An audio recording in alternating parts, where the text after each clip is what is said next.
Kira untuk teman-teman yang pengen pilkada ya coba membangun kekuatan figur dari sekarang gitu. Ya kalau di pileg kan kadang-kadang orang ngelihat, oh Valdo partainya apa? Itu Pemkot harus berpikir gimana masyarakatnya itu kepalanya terisi, perutnya terisi, sakunya juga terisi. Nah oleh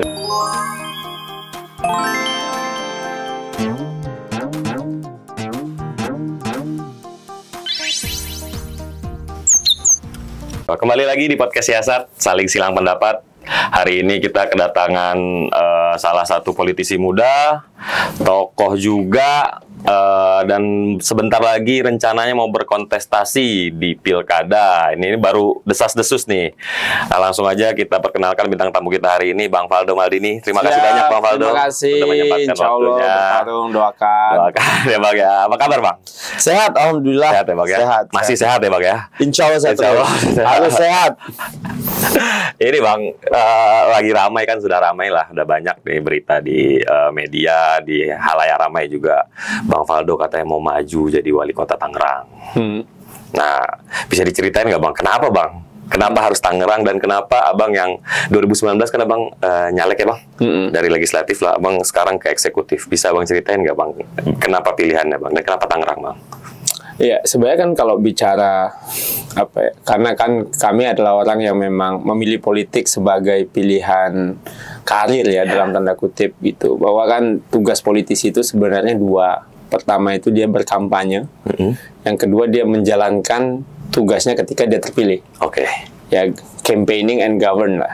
Ya, jadi tugas politisi itu sebenarnya menurut kami itu dua aja. Pertama, ya selama dia menjadi politisi, kalau belum ada jabatan publik ya dia berkampanye untuk memilih partainya, memilih dirinya gitu. Dan kalau seandainya dia terpilih ini ada dua ya. Apakah dia menang elected, terpilih karena kontestasi demokrasi seperti pilkada dan pileg gitu ya. Atau yang kedua political appointee, seperti menjadi menteri, menjadi kepala badan, yang ditunjuk menjadi lah ya, Bang, ya? Komisaris apa, direksi enggak ya, itu kan posisi BUMN, atau misalnya jadi staf khusus saya sekarang gitu. Jadi memang pada prinsipnya menurut kami tugas politisi ya dua itu. Selama dia merasa menjadi politisi, dia perlu berkampanye, dan yang kedua menjalankan tugasnya ketika dia terpilih.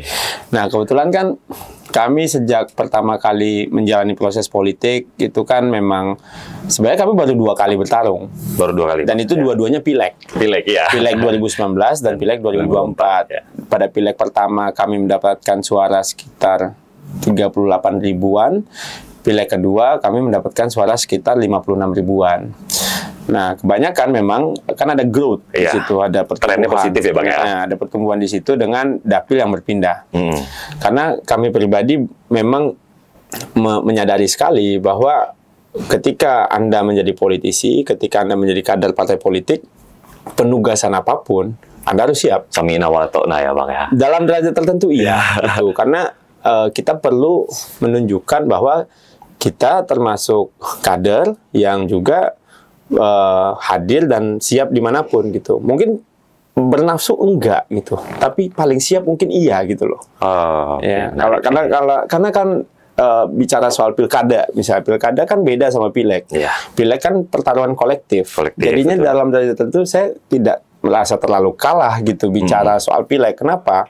Karena saya bekerja untuk partai saya, mencari suara. Contoh di pileg 2019 gitu, memang saya nggak terpilih, tapi dari PAN ya Bang ya? Dari PAN waktu itu. Ketika itu kita bertarung di sana, kursi DPRD provinsinya dapat, kursi DPRD kabupatennya nambah, betul. Gitu. Dan sekarang ketika kami nggak ada, itu kurang lagi kayak seperti biasa. Gitu. Iya, berkurang juga di Jaktim di 2024, yang DPRD provinsi di dapil Jaktim itu PSI, saya pindah PSI, yang awalnya 1, sekarang jadi 2. Dari 2 bertambah ya. Karena kan yang dihitung suara partai, bukan suara Valdo.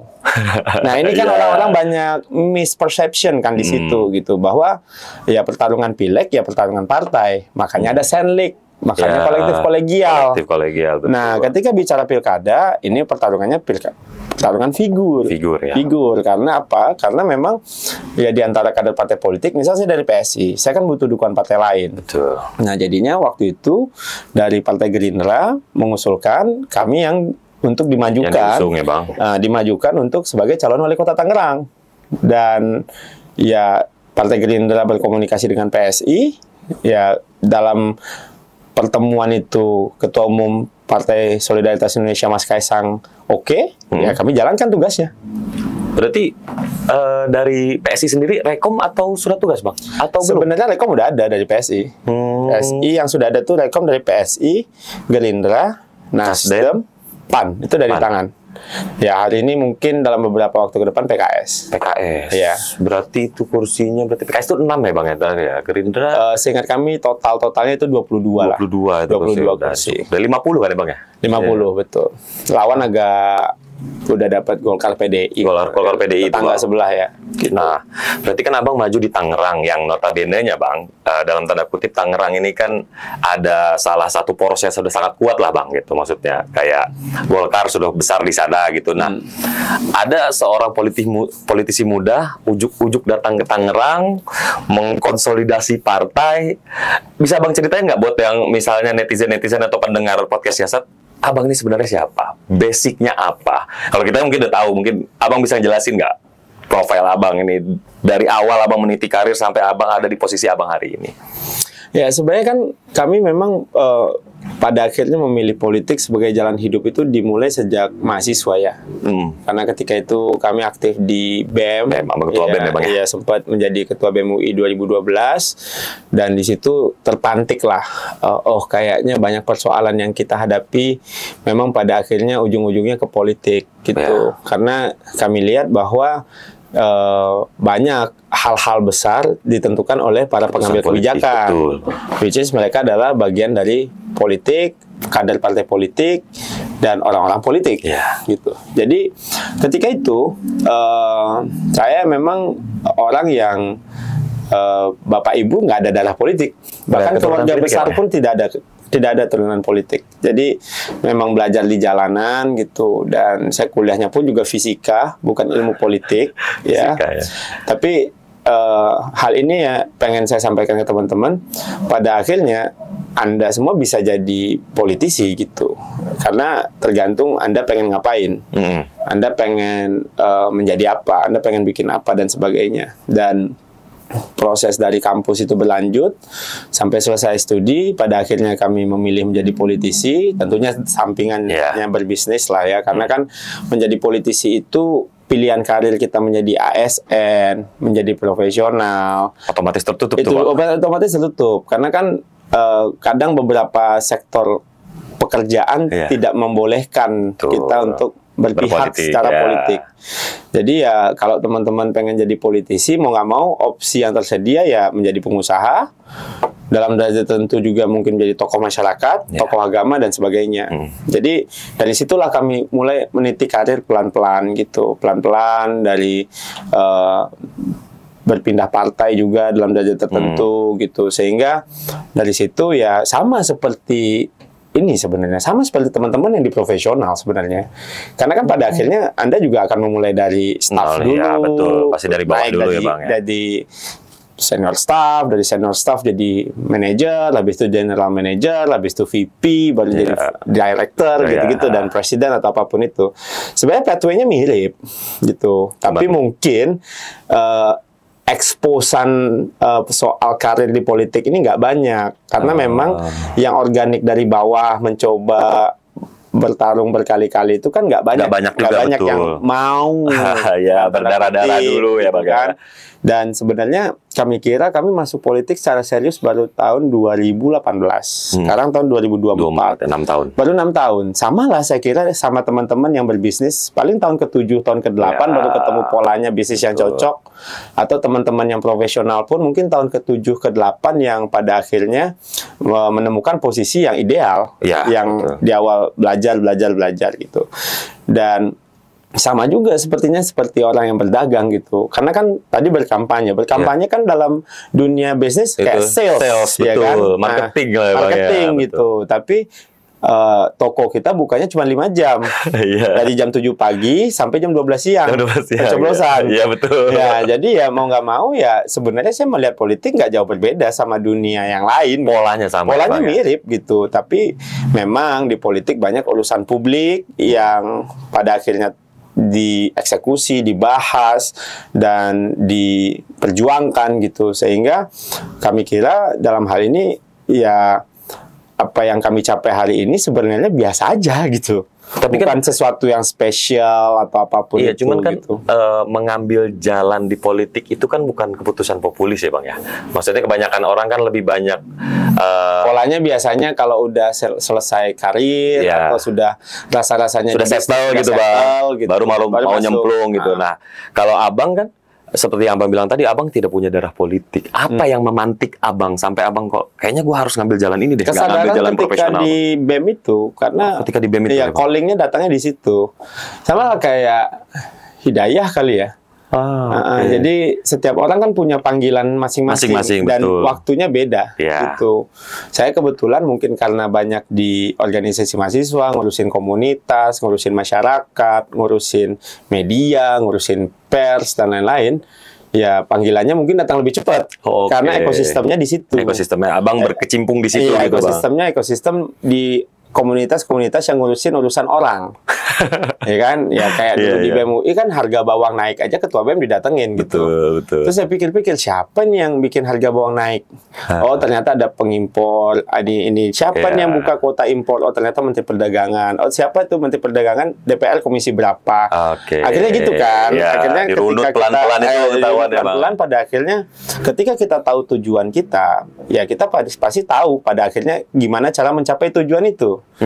Dan makanya pilihan langsung berpolitik di usia yang lebih muda itu saya lihat ujung perjalanan, saya lihat polanya ujung semua perjalanan semua bisnismen jadi politisi, profesional politisi, ASN udah max pensiun jadi politisi. Kenapa gua nggak duluan? Ya, gitu loh. Aparat penegak hukum juga politisi juga. Gitu kan. Jadi mumpung masih muda, masih fresh, masih kuat, mungkin jauh lebih baik walaupun memang seiring waktu pengalaman memang harus ditambah secara cepat. Bersyukur kami diangkat oleh Pak Pratik menjadi staf khusus Mensesnek. Ya, Bang. Jadi portofolio politiknya bisa lebih cepat untuk urusan pengalaman. Karena kan saya berurusan dengan banyak kepala daerah, berurusan dengan banyak sekda, berurusan dengan banyak kementerian, pemangku kepentingan lah ya Bang ya. Kepentingan gitu. Sehingga kami kira di situ adalah arena kami bisa belajar lebih cepat gitu.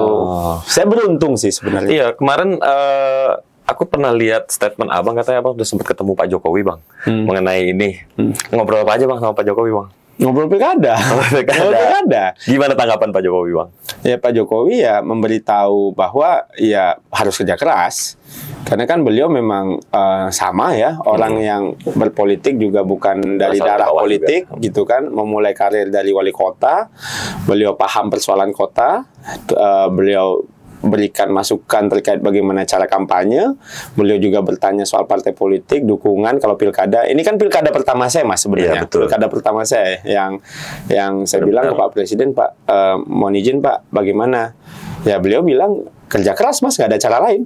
Bedanya sama pileg mungkin ya biasanya pileg itu kita bareng partai, ini sendiri figur. Figur, benar-benar figur itu agak lebih dimajukan ya Bang? Ya kami kira untuk teman-teman yang pengen pilkada ya coba membangun figur, kekuatan figur dari sekarang gitu. Ya kalau di pileg kan kadang-kadang orang ngelihat, oh Valdo partainya apa gitu. Kalau ini kan, oh Valdo Maldini programnya apa, dia siapa. Oh ternyata dia staf khusus Mensesnek gitu. Oh ternyata dia juga ketua DPP di partai politik gitu-gitu loh Mas. Oh ternyata dia juga punya portofolio ngurusin komunitas, mantan ketua BEM, mantan ketua PPI gitu. Mungkin di pileg itu nggak relevan. Gitu. Tapi kalau di pilkada ini agak lebih masuk ya Bang gitu. Jadi dengan portofolio sebelumnya orang oke, gitu. Ini mungkin layak untuk kita pilih gitu loh Mas. Nah, tapi kalau ke Abangnya sendiri pasca dapat, ya boleh kita sebut itu restu lah dari Pak Presiden hari ini. Itu menambah kepercayaan diri nggak Bang? Ya tentunya iya. Pasti iya. Pasti Bang. Pasti iya. Dan kami diajarkan lah cara untuk berkampanye yang lebih matang. Karena kan saya belajar dari beliau yang tidak pernah kalah Learn from the best ya, Bang, ya. Satu kali pun beliau tidak pernah kalah, dan beliau memberikan banyak masukan kepada kami soal berkampanye, belusukan, rajin dari gang ke gang. Makanya kita cara kampanyenya ya belusukan. Masuk dari rumah ke rumah gitu, nggak usah kampanye yang mahal-mahal, bayar-bayar mahal, nggak usah, kata dia. Kamu masih muda, kerja keras gitu. Energi masih kuat. Saya dulu aja di usia 40-an gitu, katanya masih kuat, apalagi kamu masih 30-an, kata dia. Jadi ya pesannya satu aja, kerja keras. Kerja keras. Nah, itu ada hubungannya, Bang, sama kemarin habis digandeng Pak Wapres terpilih tuh, Mas Gibran? Iya, betul. Enggak sih, kalau Mas Gibran kan memang beliau adalah orang yang kami juga kenal gitu kan. Beliau juga punya cita-cita yang sama gitu. Beda, ya seusia juga mungkin dalam beda tentu. Kurang lebih ya, Bang? Ya, beliau 2 tahun di atas kami kan. Dan kami kira kehadiran beliau kemarin juga menunjukkan bahwa ya Mas Gibran berpihak kepada politisi muda. Gitu. Karena kan sebenarnya kehadiran Mas Gibran di kontestasi Pilpres kemarin soal representasi anak muda kan. Nah, jadi ya kami bersyukur gitu, Mas Gibran tidak hanya sekedar berbicara tapi bertindak nyata gitu loh. Terlepas dari apapun yang dipandang dari orang-orang, tapi memang kehadiran Mas Gibran kemarin juga mengajarkan saya cara belusukan beliau. Beliau kayak gini caranya beliau belusukan, Mas Gibran belusukan kayak gini gitu, dan seru gitu, dalam artian mungkin ada cara-cara yang saya kira udah tepat, ternyata Mas Gibran menunjukkan cara yang lebih tepat. Abang belajar banyak lah dari Mas Gibran gitu, ya, Bang, ya. Untuk berkampanye. Dan beliau kan belum pernah kalah juga gitu. Anak sama bapak ini masih yang terbaik lah ya, Bang, ya, untuk kontestasi ya. Win strike 100%. Win strike 100%. Nah, aku mau coba masuk ke yang lebih teknis, Bang. Bahwa Tangerang ini kan, Bang, salah satu provinsi kota yang dekat lah, sangat berdekatan sama ibu kota, Bang. Sedangkan tapi kan dari pendapatan per kapitanya, pertumbuhannya, Bang. Nah, kalau abang terpilih, apa sih yang abang mau lakuin? Hal yang paling fundamental yang abang pengen lakuin di Tangerang, Bang? Kalau aku baca kan ada stakeholders tuh. Stakeholders itu bisa Bang jelasin nggak nanti kemudian gimana? Iya. Ini kota punya potensi. Tentunya kalau seandainya ditanya potensinya apa, bagi saya manusianya. SDM ya, Bang. Justru saya melihat potensi besarnya di situ. Dengan ya pasti kalau demografi, soal infrastruktur, sarana prasarana, setiap kota pasti ada plus minusnya lah, ya kan. Tapi heterogenitas masyarakat kotanya, terus variasi pilihan karir dan pekerjaan mereka, juga bagaimana semangatnya untuk membangun kota ini, saya kira saya melihat sebuah kota yang punya potensi besar, namun belum dikelola secara maksimal. Itu di Kota Tangerang. Karena kan setiap kami turun ke lapangan gitu, banyak persoalan-persoalan yang sebenarnya fundamental lah untuk kota ya, soal kebersihan, soal fasilitas kesehatan, soal fasilitas pendidikan, transportasi, soal drainase, soal sampah, transportasi publik, dan soal yang lain.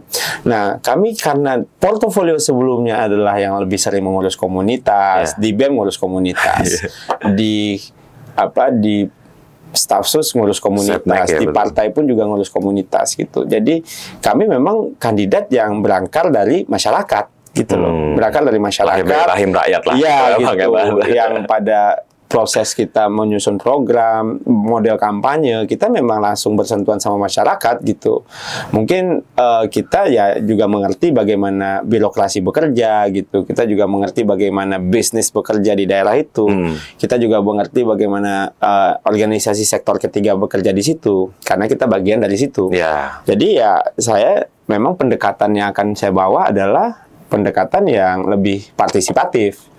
Mengajak mereka untuk lebih terlibat, dan dalam derajat tertentu kami ketika turun ke lapangan menemukan fakta-fakta bahwa banyaknya pegiat-pegiat kota ini, banyak kan itu seperti pegiat sosial, pegiat kesehatan, pegiat pendidikan, itu belum terlalu sejahtera, bahkan sangat tidak menurut kami, dengan APBD-nya cukup besar gitu loh. Jadi ya belum lagi apabila kita bicara Tangerang sebagai kota yang punya tagline akhlakul karimah.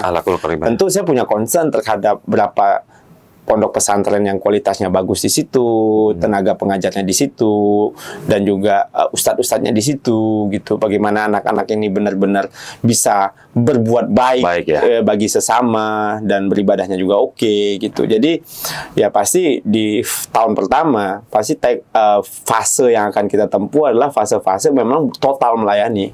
Jadi bagi kami Pemkot di tahun pertama tuh nggak boleh pelit sama warganya. Jadi ya kita mungkin akan fokus ke menaikkan insentif untuk para pegiat-pegiat kota agar mereka bisa bersemangat dalam kerja membangun kota ini bareng-bareng ya Bu. Ya kan Valdo kan katanya bukan anak Tangerang, tapi Valdo adalah anak semua orang Tangerang. Jadi oleh karena itu kami kira ya makanya kami bilang saya akan kembalikan kota ini kepada Bapak Ibu pemilik kota ini gitu. Gitu. Maknanya itu gitu. Bukan bagi-bagi uang gitu, tapi Bapak Ibu yang bekerja di sini harus mendapatkan sesuatu yang benar-benar dihargai dalam oleh kota ini gitu.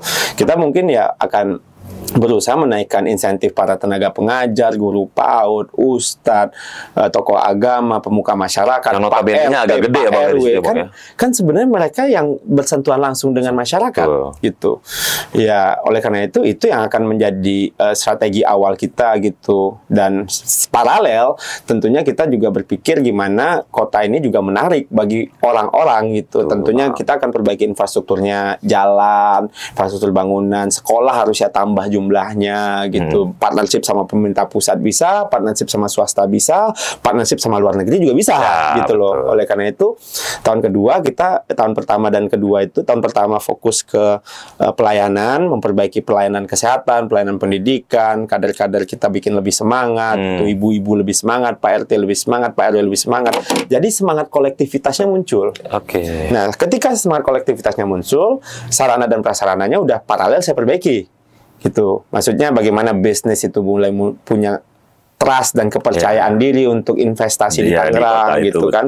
Karena kan kita tahu gitu dengan APBD sekitar 5 triliunan gitu, pasti belanja modalnya 50%. Pasti. Nah, belanja rutinnya pasti 50%, belanja modalnya juga 50%. Nah, tentu saya akan berpikir bagaimana uang sebanyak-banyaknya bisa dimiliki oleh masyarakat kami gitu. Karena yang menikmati itu masyarakat Tangerang. Iya, karena sebenarnya isunya bukan lagi soal lapangan pekerjaan menurut kami, tapi soal berapa tingkat pendapatan mereka.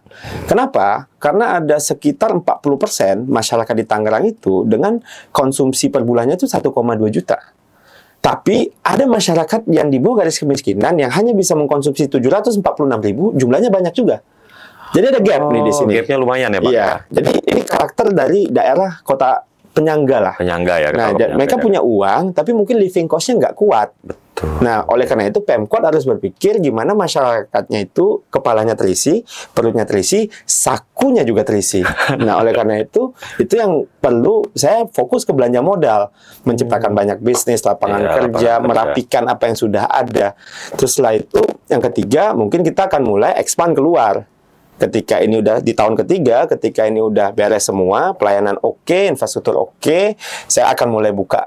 Ya, walaupun dari tahun pertama juga sudah dimulai gitu. Baru fondasinya itu udah dimulai. Mudah-mudahan nanti setelah itu orang akan pada datang ke Tangerang. Kenapa?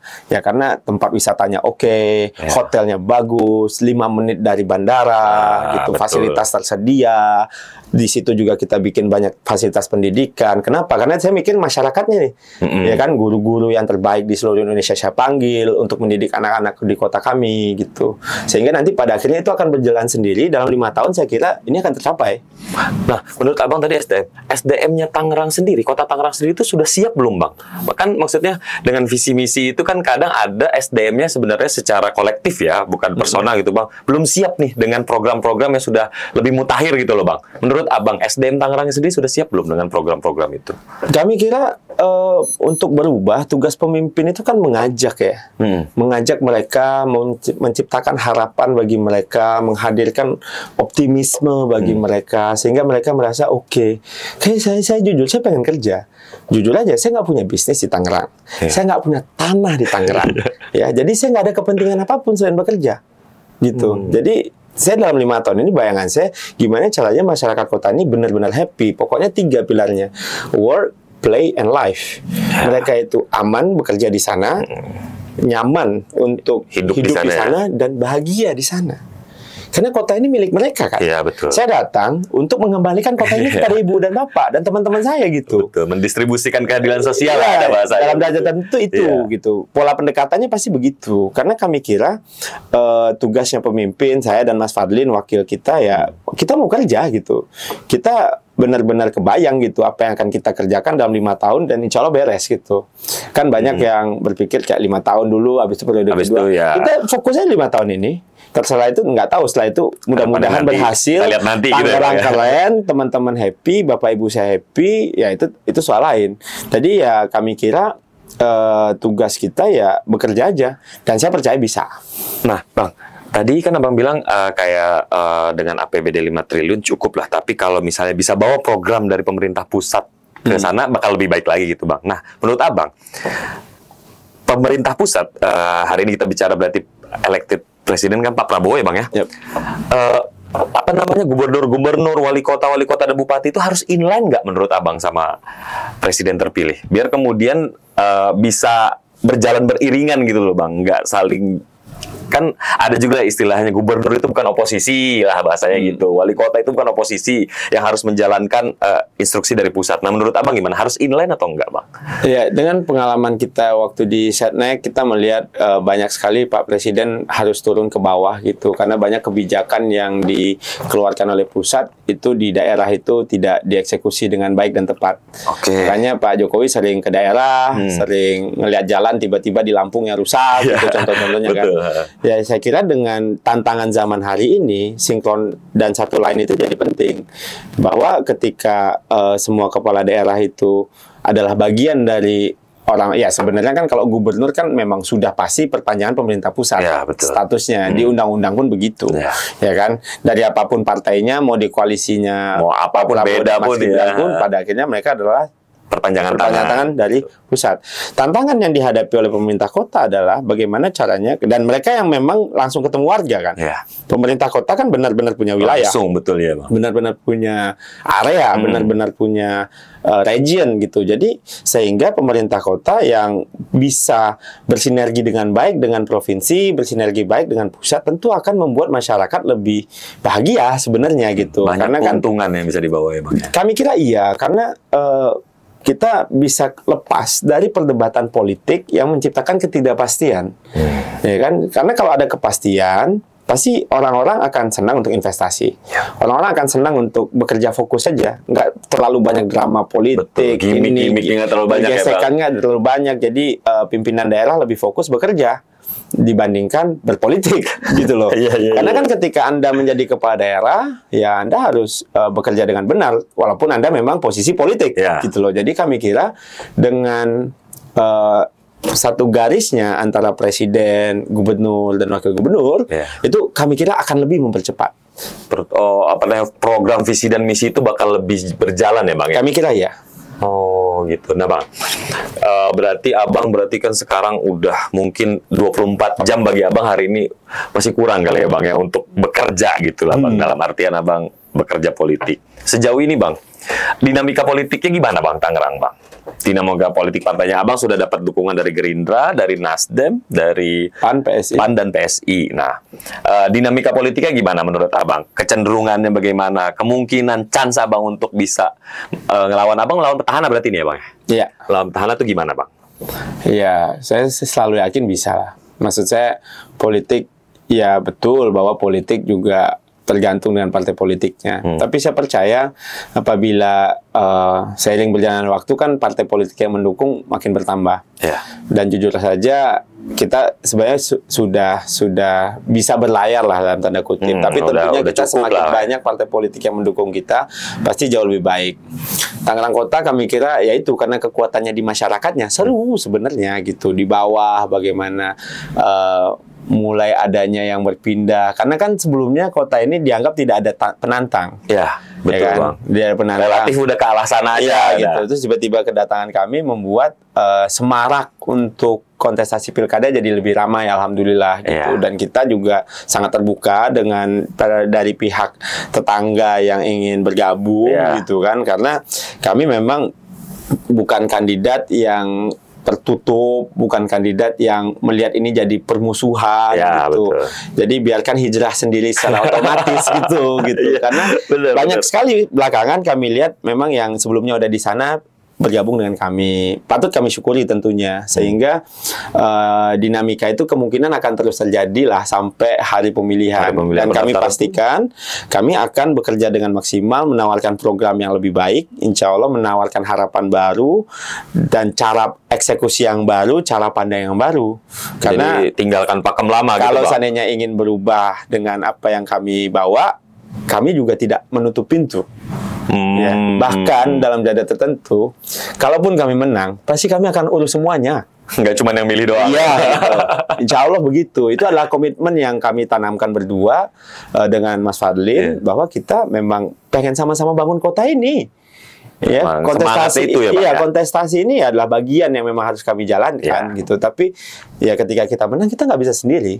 Kami butuh masyarakat, kami butuh tokoh-tokoh politik, kami butuh tokoh-tokoh agama, tokoh-tokoh masyarakat, kami butuh Muspida, kami butuh Forkopimda dan semuanya. Itu oleh karena itu kami butuh Pak RT, kami butuh Pak RW, kami butuh PSM, semua elemen masyarakat ya, Bang, semua gitu. Kami butuh ASN gitu. Jadi kami bukan orang yang ingin mengambil kekuasaan untuk kami, enggak gitu loh. Kami ingin bekerja. Kira-kira begitu. Ada arahan khusus nggak, Bang, dari Pak Ketum PSI, Mas Kaisang? Ada arahan khusus nggak? Nggak ada selain menang. Itu udah pasti. Dan kami juga banyak ya, kayak kemarin di Nasdem dibilang Faldo harus menang, Pak Zul juga bilang Faldo harus menang, Mas Gibran juga bilang Faldo harus menang, Pak Presiden juga bilang Faldo harus menang, terus Mas Ketum juga bilang Faldo harus menang. Ya kami datang untuk menang, gitu. Pede, Bang. Insya Allah. Bismillah lah. Nah, daftar pemilih di Tangerang itu kan banyaknya didominasi anak muda ya, Bang ya? Didominasi sama anak muda ya daftar. Aku lupa angkanya berapa. Nah, apa yang coba mau Abang tawarkan ke pemilih-pemilih muda ini? Kan rata-rata, Bang, berkaca kita dari Pilpres dan Pileg kemarin lah ya, Bang. Kayak Gen Z itu mereka lebih kemakan sama gimmick. Dalam artian hal-hal yang lebih ringan yang bisa kemudian dicerna kayak tabrak-tabrak masuk kayak gitu-gitu dibandingkan apa itu program yang 16 putir atau segala macam. Nah, Abang sendiri untuk Gen Z apa ada segmen khusus atau berjalan aja pembawaan Abang aja gitu? Iya, kami kira cara yang paling benar untuk teman-teman Gen Z adalah tidak memberikan ikannya, tapi berikan kailnya. Selama ini kan kawan-kawan ini butuh diwadahi, butuh diberikan kesempatan. Pemkot harus hadir di mana mereka membutuhkan. Jadi jangan dianggap mereka cuma sebagai komoditas politik yang digunakan 5 tahun sekali dalam 5 tahun sekali atau dalam gimmick-gimmick gitu. Saya bilang ke teman-teman nanti kita akan bikin kreatif hub di setiap kecamatan. Kreatif hub ya. Itu adalah tempat hub di mana setiap anak muda yang pengen nyanyi, berkreasi lah ya, Bang. Berkreasi, pengen belajar gitu. Jadi tentu itu akan menjadi sesuatu yang akan kita akomodir. Saya akan hadirkan guru-guru terbaik dari seluruh Indonesia. Saya akan bikin tempat terbaik. Jadi semua orang akan belajar ke Tangerang. Belajar agama, belajar seni, belajar budaya, belajar masak, belajar jahit, belajar nyablon, belajar semuanya ya, Bang. Ya karena kan saya nggak tahu hobinya apa. Betul. Tentu pertanyaan pertama yang saya akan tanyakan kepada anak-anak muda ini, kamu mau ngapain? Saya pengen jadi konsultan, Bang. Tunggu, saya panggil konsultan terbaik yang saya kenal. Iya, benar. Anda ngajar di sini, gitu kan? Tolong ngajarin mereka. Jadi sehingga Tangerangnya jadi terbang, Bang. Tangerang terbang nih. Jadi mereka take off-nya di Soekarno-Hatta, pergi kerja di Korea Selatan. Iya, benar. Di Inggris gitu. Jadi sehingga mereka menjadi orang-orang yang best talent gitu. Jadi ya itu yang bisa kami siapkan sebagai pemerintah kota, jangan dibiarkan. Ya jangan dibiarkan mereka nggak tahu kemana arahnya apa gitu. Tentu ini soal pendidikan lah pada akhirnya ya, bagaimana kita mengarahkan mereka. Kan hari ini transformasi dan disrupsi teknologi kan mengubah habit juga. Betul, Bang. Banyak habit yang berubah. Banyak cara pandang yang berubah bagi teman-teman. Bang, aku nggak perlu rumah, Bang, tapi aku perlunya sewa apartemen. Ya udah gitu. Tapi nanti jangan sampai kamu nggak bisa sewa apartemen. Betul. Itu yang penting kan. Iya, benar. Jadi yang penting bagaimana arah tujuan hidup mereka itu adalah untuk kehidupan mereka juga. Sehingga mereka balik ke kampung atau tinggal di kota Tangerang atau ya berbakti kepada orang tuanya, ya itu mereka arahnya jelas. Saya termasuk orang yang tidak pernah ragu dengan potensi teman-teman Gen Z dan millennials ya. Tapi tinggal ada orang yang mau menjadi pembuka pintu dan mengarahkan kawan-kawan ini tanpa merasa mereka diajarkan. Bukan menggurui. Iya, karena jujur aja karena saya bagian dari mereka, saya ngerti cara ngomongnya gitu loh. Bukan menjadikan mereka objek, habis itu saya pura-pura muda gitu kan. Dan sehingga saya pakai gimmick-gimmick muda, ya gimmick juga penting kami kira ya. Tapi bagaimana caranya mereka merasa, oh ternyata wali kota ini temen gua. Nggak terlalu berjarak lah ya. Kalau yang lebih junior, oh itu abang gua, itu wali kota gitu loh. Jadi dia merasa, ya Valdo ini anak semua orang Tangerang, teman semua orang Tangerang, abang semua orang Tangerang, wali adik kota semua orang Tangerang juga. Iya gitu. Nah sejauh ini petahana nggak ngelakuin itu bang? Ya kami kira sih petahana mungkin ya nggak tahu, lihat aja indeksnya. Ya, karena memang ya mengomentari kandidat nggak enak lah. Sama bos kota jangan mendahului. Tapi yang jelas kita hadir dengan cara pandang yang baru lah. Abang hadir dengan cara pandang yang baru. Luar biasa jawaban dari Bang Valdo ini. Pertanyaan kita dijawab secara komprehensif dari tadi. Enggak lah, ini karena sering turun ke bawah. Sering masalahnya banyak. Iya benar bang. 15 titik sehari. 15 titik ya bang. Energi luar biasa tuh ya bang ya. Yang lain bisa 20. Pak Jokowi 20. Pak Jokowi 20 ya. Kita belum bisa tuh. Target abang 25 nih. 25. Ada lagi nih. Nah bang, dengan energi yang abang keluarkan, waktu yang abang, karena kan gini, pernah aku dengar ucapan dari Pak Prabowo ini ke Mas Dar, katanya, di hidup ini kamu punya 2 pilihan.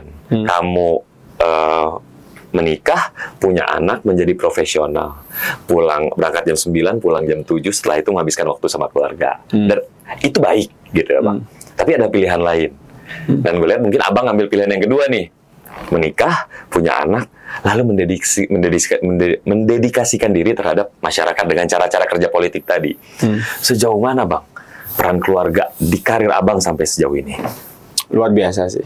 Dari orang tua itu mengajarkan saya untuk apabila komplain, ya di debat. Gitu. Jadi demokratis tuh udah dari rumah sebenarnya. Udah dibangun dari rumah ya, itu Bang? Dari rumah. Kayaknya menyampaikan aspirasi pun udah diajarkan dari rumah. Sebelum kami menikah pun, kami juga udah bilang ke istri, kemungkinan aku akan lebih banyak berpolitik nih, gitu. Dan berpolitik tuh bisa jadi membuat aku nggak pulang-pulang, gitu kan. Kayak Bang Toib memang. Iya, karena kan harus ketemu masyarakat. Belum lagi kalau misalnya tantangannya banyak dan sebagainya. Ya, kami keluarga, ya keluarga kecil lah, baru 9 tahun menikah ya. Dan mereka di Amerika sekarang. Istri kan di Amerika, anak juga di Amerika, sekolah di situ. Istri kan lagi lanjut, anak-anak ikut di situ. Ya bahkan pilihan ini pun harus kami tempuh gitu. Pilihan yang mungkin bagi sebagian orang agak aneh gitu. Betul, Bang. Tapi kami kira pilihan ini harus kami ambil. Karena kami berdua ketika menikah tidak ingin menghabiskan potensi salah satu. Oh, malah saling support. Iya, istri saya dokter. Sekarang lagi ngambil PhD di Gizi. Saya di politik gitu. Jadi saya bilang, kalau salah satu dari kita berhenti ya, mending berhenti dua-duanya gitu. Ya kan? Pun seandainya istri saya bilang saya harus berhenti, saya juga siap berhenti sebenarnya. Tapi untungnya istri saya bukan orang yang menyuruh saya untuk berhenti berkarir gitu di politik. Jadi justru support itu Bang. Support full, dan mereka alhamdulillah baik-baik di Amerika gitu. Jadi ya saya punya keluarga yang dalam tanda kutip suportif abis lah gitu, dan mengikhlaskan waktunya nggak pulang ke US ketemu. Saya kan kasarnya rumah di US, lagi merantau nih. Lagi merantau di Jakarta, di Tangerang dia. Bilangnya pulangnya ke US kan, karena kan keluarga lagi sekolah di situ gitu. Jadi ya istri sih udah paham lah challenge-nya, gosipnya, tuduhan negatifnya. Anak-anak saya juga udah sadar. Jadi adanya podcast ini sebenarnya berguna untuk saya kirimkan linknya untuk anak-anak biar ngelihat papinya lagi ngomong gitu loh. Walaupun belakangan ya mereka bilang, oh papi makin ini ya, makin kucel. Ya gimana gitu loh. Ya sekarang belusukan ya, mau gimana ya Bang. Jadi ya mudah-mudahan nanti ya podcast ini, setiap podcast saya biasa kirim ke linknya ke anak-anak dan istri. Jadi mereka nonton di rumah gitu. Jadi at least mereka terupdate apa yang dibicarakan oleh ayahnya hari ini gitu-gitu. luar biasa. Berpisah pun ya dalam tanda kutip ya mau nggak mau, karena saya kira ini akan dialami oleh teman-teman junior saya nanti. Sering zaman waktu berubah, ketika dua-dua kekuatan ini saling tumbuh, pasti dua-duanya nggak bisa saling dalam tanda kutip saling mengorbankan. Mau nggak mau pilihan-pilihan yang muncul nanti itu akan mulai aneh. Kalau dulu kan salah satu kuliah, salah satu berhenti gitu, berhenti akhirnya ngikut gitu kan. Kalau ini kan kami berdua berusaha untuk bertahan agar kita berdua sama-sama jadi orang. Kalau bahasanya Bapak Bang Pacu tuh sama-sama melenting gitu. Iya, sama-sama melenting. Nggak ada yang kalah gitu ya. Gitu.